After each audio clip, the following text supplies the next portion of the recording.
Dag sê, en welkom by vandag se oordeenking. Kom ons begin deurdat ons gaan saam bid. Hemelse Vader, baie dankie vir hierdie nuwe dag wat U in ons lewe kom toevoeg het.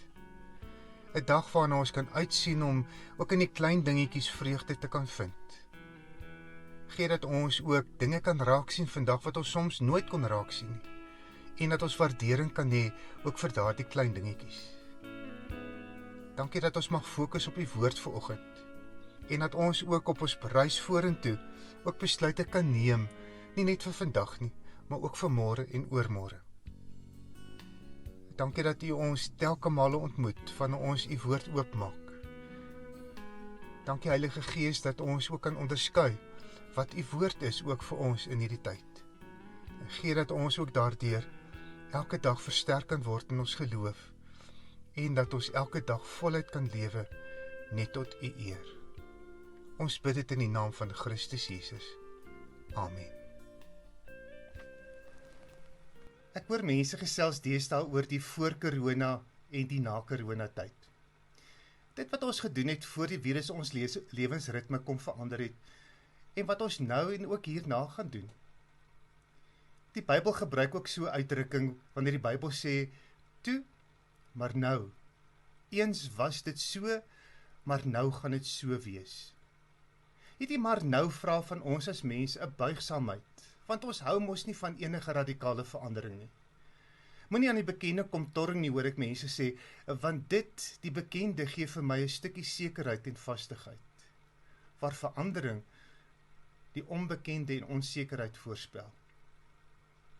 Dink vir 'n oomblik aan die Israeliete in die woestyn toe hulle by Moses gemor het oor hulle nuwe nou.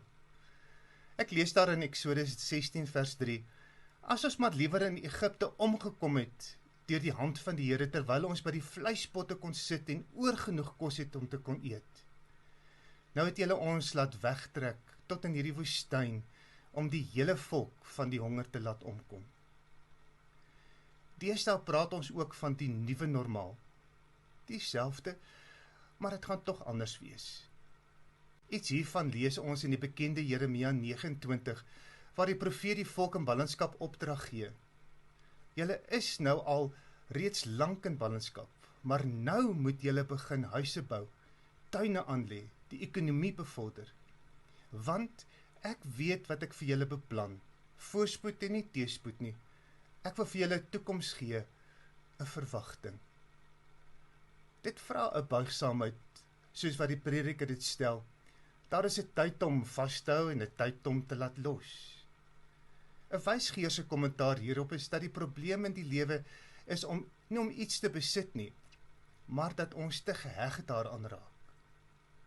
Hy sê ons raak te geheg aan die onbelangrike, waardelose en nie standhoudende dinge, dat dit ons vervreemd van die dinge wat belangrik en noodsaaklik is.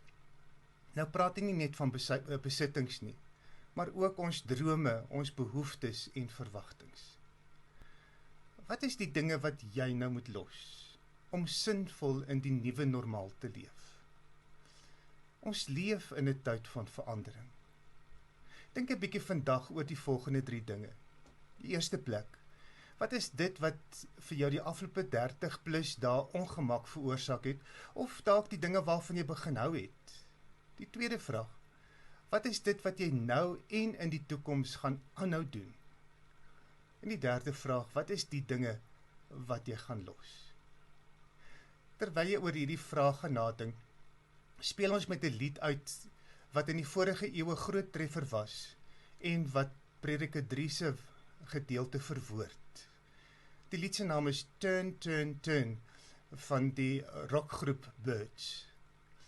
Mag dit vir jou 'n baie mooi dag wees en dat jy sal besig wees met hierdie 3 vrae, ook vir ons pad vorentoe.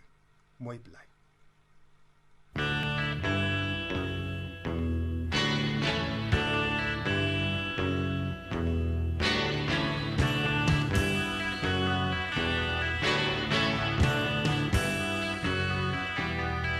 Everything turn, turn, turn. There is a season, turn, turn, turn. And a time to every purpose under